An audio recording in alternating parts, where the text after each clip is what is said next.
Hi friends, ಎಲ್ಲರೂ ಹೇಗಿದ್ದೀರಾ? ಈ ವಿಡಿಯೋ ನೋಡುವ ಮೊದಲು ಕೂರ್ಮ ಅವತಾರದ ಮೊದಲನೇ ಭಾಗ ನೋಡಿ. ಇದು ಅದರ ಕಂಟಿನ್ಯೂಯಸ್ ವಿಡಿಯೋ. ಆಮೆ ಮಂದರ ಪರ್ವತವನ್ನು ತನ್ನ ಬೆನ್ನಿನ ಮೇಲೆ ಕೂರಿಸಿಕೊಂಡಿತು. ಇನ್ನು ಎಲ್ಲರೂ ಕಂಫರ್ಟ್ ಆಗಿ ಸಮುದ್ರ ಕಡೆಯಲು ಪ್ರಾರಂಭಿಸಿದರು. ಮೊದಲನೇದಾಗಿ ಹಾಲಾಹಲ ಬಂತು. ಅದು ತುಂಬ ಪವರ್ಫುಲ್ ಪಾಯ್ಸನ್. ಎಲ್ಲರೂ ಒಬ್ಬೊಬ್ಬರಾಗಿ ಕೆಳಗೆ ಬೀಳ್ತಾ ಇದ್ರು. ತಕ್ಷಣ ಎಲ್ಲರೂ ವಿಷ್ಣು ದೇವರ ಕಡೆ ನೋಡಿದರು. ಆಗ ವಿಷ್ಣು, ಈ ಸಲ ನೀವು ನನ್ನ ಕಡೆ ನೋಡಬೇಡಿ, ಈ ಕೆಲಸ ಮಾಡೋಕ್ಕೆ ಪರ್ಫೆಕ್ಟ್ ಪರ್ಸನ್ ಶಿವ, ಅವರ ಕಡೆ ನೋಡಿ ಅಂತಾರೆ. ತಕ್ಷಣ ಎಲ್ಲರೂ ಶಿವನ ಬಳಿಗೆ ಹೋಗಿ ವಿನಂತಿಸಿಕೊಂಡರು. ಪಕ್ಕದಲ್ಲಿ ನೋಡಿದರೆ ಪಾರ್ವತಿ ದೇವಿ ಇದ್ದಾರೆ. ಅವರ ಪತಿ ವಿಷ ಕುಡಿತೀನಿ ಅಂದರೆ ಯಾವ ವೈಫ್ ಒಪ್ಪಿಕೊಳ್ತಾರೆ? ಆದರೆ ಅದನ್ನು ಶಿವ ಒಬ್ಬರೇ ತಡೆಯೋಕೆ ಆಗುತ್ತೆ. ಶಿವ ಧರ್ಮ ರಕ್ಷಣೆಗಾಗಿ, ಲೋಕಕ್ಕಾಗಿ ಹಾಲಾಹಲ ಕುಡಿಬೇಕು ಅನ್ಕೋತಾರೆ. ಆದರೆ ಅದಕ್ಕೆ ಪತ್ನಿಯನ್ನು ಒಪ್ಪಿಸುವುದು ಹೇಗೆ ಅಂತ, ದೇವಿ, ನಾವು ಲೋಕನ ರಕ್ಷಣೆ ಮಾಡಬೇಕು, ಧರ್ಮವನ್ನು ಕಾಪಾಡಬೇಕು. ಅದಕ್ಕೆ ಒಂದೇ ಪರಿಹಾರ, ನಾನು ಇದನ್ನು ಕುಡಿಬೇಕು. ಲೋಕಕ್ಕೆ ನೀವು ತಾಯಿ. ನಮ್ಮ ಕರ್ತವ್ಯದ ಬಗ್ಗೆ ನಿಮಗೆ ಸಲಹೆ ನೀಡಲು ನಾನು ಅಂತಹ ವ್ಯಕ್ತಿಯೇ? ಆದರೂ ನಿನ್ನ ಪ್ರೀತಿ ನನ್ನ ಮೇಲೆ ಇರುವಾಗ ನನಗೆ ಏನಾಗುತ್ತೆ ಅಂತ ಹೇಳ್ತಾರೆ. ಅದಕ್ಕೆ ಸರಿ ಅಂತ ಪಾರ್ವತಿ ದೇವಿ ಒಪ್ಪಿಕೊಳ್ತಾರೆ. ಆಗ ಶಿವ ಹಾಲಾಹಲ ಕುಡಿದರು. ಆದರೆ ಅದನ್ನು ತಡ್ಕೊಳ್ಳೋಕ್ಕೆ ಅವರಿಗೆ ತುಂಬ ಕಷ್ಟ ಆಯಿತು. ಆಗ ಶಕ್ತಿ ರೂಪವಾದ ಪಾರ್ವತಿ ದೇವಿ ವಿಷವು ಗಂಟಲಿಗೆ ಇಳಿಯದಂತೆ ನಿಲ್ಲಿಸಿದರು. ಆಗ ಶಿವನ ಗಂಟಲು ನೀಲಿ ಬಣ್ಣಕ್ಕೆ ತಿರುಗಿತು. ಅದಕ್ಕೆ ನಾವು ಶಿವನನ್ನು ನೀಲಕಂಠ ಅಂತ ಕರಿತೀವಿ. ನಂತರ ರಾಕ್ಷಸರು ದೇವತೆಗಳು ಯಾವ ಕಷ್ಟವಿಲ್ಲದೆ ಕಡೆಯಲು ಪ್ರಾರಂಭಿಸಿದರು. ಸಮುದ್ರದಿಂದ ಕಾಮಧೇನು ಬಂತು. ಅದನ್ನು ವಸಿಷ್ಠ ಮಹರ್ಷಿ ತಗೊಂಡ್ರು.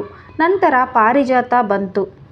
ಅದನ್ನು ದೇವೇಂದ್ರ ತಗೊಂಡು ನಂದನವನದಲ್ಲಿ ಇಟ್ಟರು.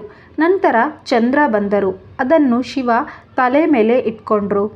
ನಂತರ ಶಂಖ ಬಂತು. ಅದನ್ನು ಮಹಾವಿಷ್ಣು ತಗೊಂಡ್ರು. ಅಪ್ಸರಸೆಯರು ಬಂದರು. ಅವರನ್ನು ದೇವತೆಗಳು ಸ್ವರ್ಗಕ್ಕೆ ಕರ್ಕೊಂಡು ಹೋದರು. ನಂತರ ಸುರಪಾನ ನೀಡುವ ದೇವತೆ ಬರ್ತಾರೆ. ಅವರನ್ನು ಸಹ ಸ್ವರ್ಗಕ್ಕೆ ಕಳುಹಿಸಿದರು. ನಂತರ ಸಂಜೀವಿನಿ ಪರ್ವತ ಬಂತು. ನಂತರ ಲಕ್ಷ್ಮೀದೇವಿ ಬಂದರು. ಎಲ್ಲರೂ ನನಗೆ ನನಗೆ ಅಂತ ಕಿತ್ತಾಡ್ತಾ ಇದ್ರು. ಕೊನೆಗೆ ಡಿಸಿಷನ್ ಲಕ್ಷ್ಮೀದೇವಿಯನ್ನು ತಗೊಳ್ಳೋಕ್ಕೆ ಹೇಳಿದರು. ಶ್ರೀ ಮಹಾವಿಷ್ಣುವನ್ನು ಆಯ್ಕೆ ಮಾಡ್ತಾರೆ. ಮತ್ತೆ ಧನ್ವಂತರಿ ಕಳಸದಲ್ಲಿ ಅಮೃತ ಹಿಡಿದು ಹೊರಬರ್ತಾರೆ. ಎಲ್ಲರೂ ಹೊಡೆದಾಡೋಕ್ಕೆ ಶುರು ಮಾಡ್ತಾರೆ. ಆಗ ಗರುಡ ಅಮೃತ ತಗೊಂಡು ಆಕಾಶಕ್ಕೆ ಹಾರಿ ಹೋದ. ಆಗ ಕಲಸದಿಂದ ಕೆಲವು ಹನಿಗಳು ಹರಿದ್ವಾರ್, ಪ್ರಯಾಗ, ನಾಸಿಕ್, ಉಜ್ಜಯಿನಿಯಲ್ಲಿ ಬಿದ್ದವು. ಅಂದಿನಿಂದ ಪ್ರತಿ 12 ವರ್ಷಕ್ಕೆ 4 ಪ್ಲೇಸಲ್ಲಿ ಒಂದು ಕಡೆ ಮಹಾಕುಂಭಮೇಳ ನಡೆಯುತ್ತೆ.